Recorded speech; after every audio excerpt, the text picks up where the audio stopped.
What if we terraformed the Sahara Desert? Imagine a world where the harsh, endless sands of the Sahara Desert are transformed into a lush, vibrant landscape teeming with life. The idea of terraforming the Sahara, converting its vast, arid expanse into fertile, habitable land, has long captured the imaginations of scientists, dreamers, and innovators. But what would it really take to accomplish such a monumental task? And what would the effects be, not just for the Sahara itself, but for Africa, the planet, and even the future of humanity? To understand the full impact, let us first appreciate the sheer scale and character of the Sahara. Stretching across more than 9 million square kilometers, or roughly the size of the entire continental United States, the Sahara is not just the world's largest hot desert. It is also one of Earth's most formidable natural barriers. Its vast sand seas and rocky plateaus, its bone-dry air, and its relentless sun have long repelled large-scale permanent settlement. Despite this, the Sahara is not empty. Scattered oases, ancient caravan routes, unique plants, and hardy animals persist here, and millions of people call its fringes home. But what if, through human ingenuity and concerted effort, we could reverse millennia of desertification? What if the Sahara could bloom into a paradise of forests, grasslands, rivers, and cities? To answer this, we must explore the processes involved, the challenges we face, and the profound ripple effects that would follow such a transformation. First, imagine the mechanics, the nuts and bolts, of how one would go about terraforming the Sahara Desert. Terraforming, in its broadest sense, means altering the environment of a place to make it more suitable for life. In this case, we'd aim to increase rainfall, add vegetation, build fertile soils, and create habitable conditions where none exist today. To do this for the Sahara, we'd confront its deepest challenges: lack of water, poor soil, extreme temperatures, and low biodiversity. The first and perhaps greatest obstacle is water. The Sahara's aridity is legendary. Rainfall ranges from almost none in the central desert to sporadic showers near its edges. No amount of added seed or soil will matter until there is a regular, reliable source of water. One engineering solution that's often proposed involves redirecting water from elsewhere. One concept dates back to the 20th century: the construction of massive solar-powered desalination plants along the Mediterranean, the Atlantic, or even using pipelines from large rivers such as the Nile or the Congo. These plants could convert saltwater into fresh water and pump it deep into the Sahara's interior, irrigating new agricultural lands. Alternatively, giant water pipelines could move river water hundreds or even thousands of kilometers, channeling it through artificial canals to designated oases. Another approach looks upwards, the process of induced rainfall. By planting millions or billions of drought-resistant trees and plants on the desert margins, a so-called green wall, we could, over time, change local climate patterns. Vegetation releases moisture into the air through transpiration, which can ultimately seed clouds and increase rainfall. A greened Sahara might thus start with aggressive tree planting, perhaps with fast-growing acacias or eucalyptus, gradually building a cycle of moisture and shade. This would not only reduce soil erosion, but also lay the groundwork for richer ecosystems. Yet another futuristic vision imagines great fog nets or even cloud seeding projects, using nanotechnology or drones to harvest every drop of water from the atmosphere. Massive greenhouses or biosphere domes could jumpstart pockets of greenery in the heart of the desert. But water is not the only challenge.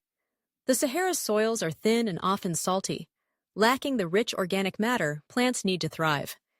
Terraformers would need to import nutrients, perhaps in the form of compost, biochar, or even treated urban food waste. Microbes and fungi, so essential to healthy living soils, would have to be introduced and monitored. Specialized bacteria might process salts and toxins, slowly transforming dunes into the dark, crumbly loam that supports forests and crops. So envision teams of engineers, ecologists, farmers, and planners fanned out across the Sahara. Giant desalination plants hum on the coasts. Canals and pipelines snake inland. Oases bloom with greenery. Drone swarms plant trees in neat rows across former wastelands, while tractors sow nitrogen-fixing crops to build soil. New lakes are dug out, filled with piped-in water, attracting migrating birds. Over decades, the Sahara is transformed. Its bare sands cloak themselves in green, and ribbon-like bands of forests and fields reach toward the horizon. But what would this all mean for the people living in and around the Sahara? The transformation of the desert would mean vast new areas for farming, ranching, forestry, and even urban expansion. Millions of new jobs would be created, not just for planting and irrigation, but in building infrastructure, managing water systems, and conducting research. As the population of Africa continues to grow, projected to double by the second half of the 21st century, the extra land could help feed a continent, supporting new communities and reducing pressure on existing croplands. New cities might rise where once only sand drifted. Imagine bustling markets where today there is only silence, or green belts of orchards and gardens where camel caravans once passed. The ancient trade routes could be revived with new purpose, connecting a thriving trans-Saharan region. Yet, such massive change would demand careful respect for the people already dwelling in the Sahara, the Tuareg, Bedouin, and many other groups whose livelihoods and cultures have endured in this harsh land for centuries.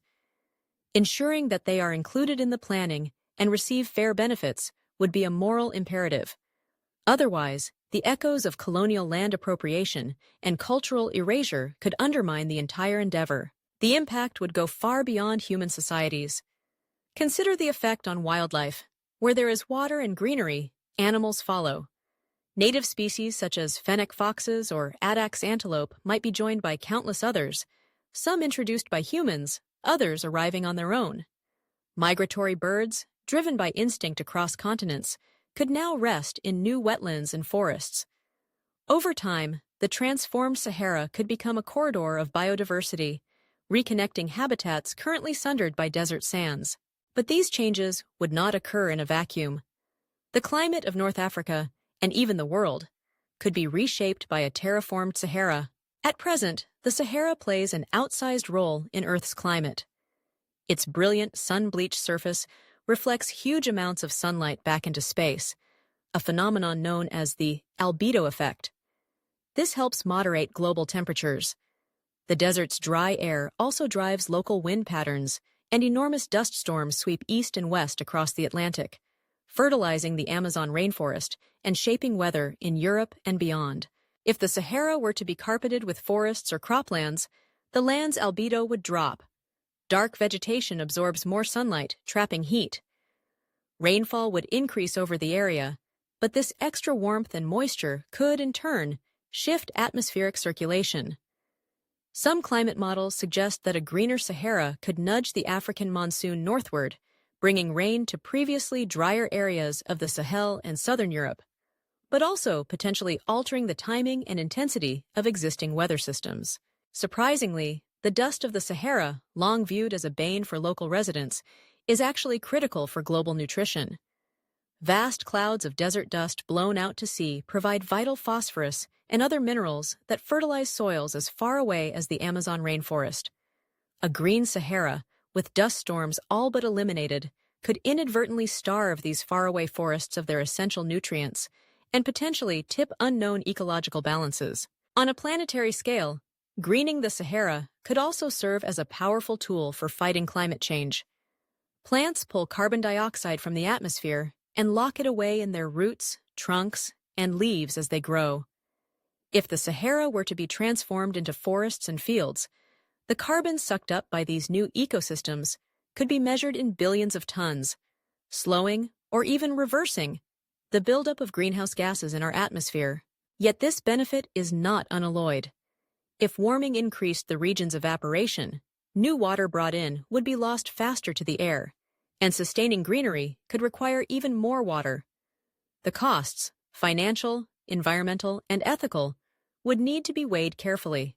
Which brings us to the all-important question: is it even possible? Our dreams of terraforming are limited not merely by technology, but by economics, politics, and ecology. The price of such an undertaking would be colossal.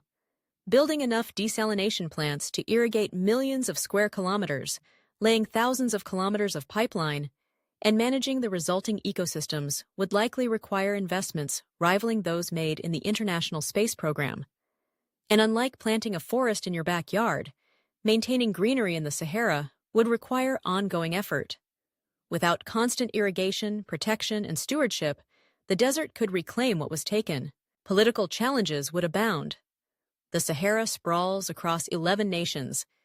Any transformation would demand unprecedented international cooperation, treaties to share water rights equitably, and robust systems of governance to prevent conflict over newly valuable lands.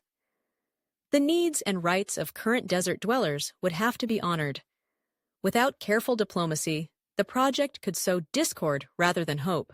There would also be profound environmental and ethical questions. Should humans remake such a vast natural system? The Sahara is not empty. It is an ancient landscape with unique ecological roles, home to species found nowhere else, and the site of countless stories, memories, and histories. In our quest to fix the desert, we might cause new problems, extinctions, invasions by non-native species, loss of unique habitats, unless we plan, research, and act with wisdom and humility. Yet if we imagine a future in which these obstacles can be overcome, what then? What might a terraformed Sahara look like in a century? Or a millennium? The result could be breathtaking. Picture a Sahara where rivers meander through orchards, savannas, and forests. Great lakes shimmer under the sun, surrounded by villages and towns humming with activity. High-speed trains and solar-powered vehicles crisscross the landscape, linking dynamic new cities that blend futuristic technologies and ancient heritage. Migratory birds wheel overhead. Children play in the shade of acacia groves.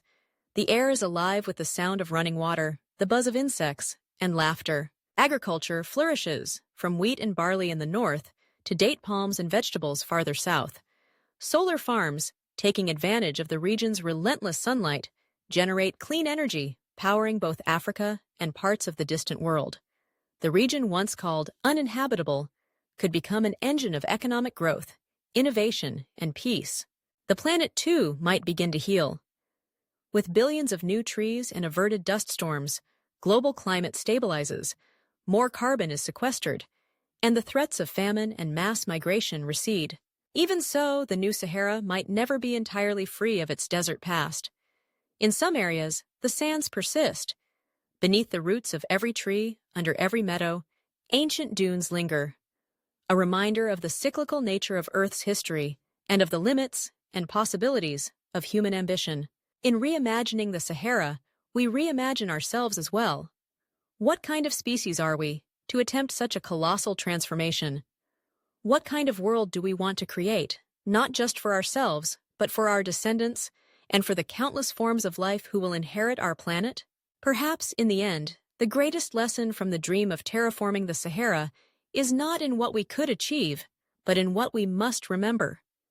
The need for humility, for wisdom, and for stewardship, for the awareness that every ecosystem, no matter how harsh or empty it might seem, holds secrets, beauty, and value beyond our immediate needs. The Sahara endures as a symbol of both desolation and resilience, of human wandering and hope.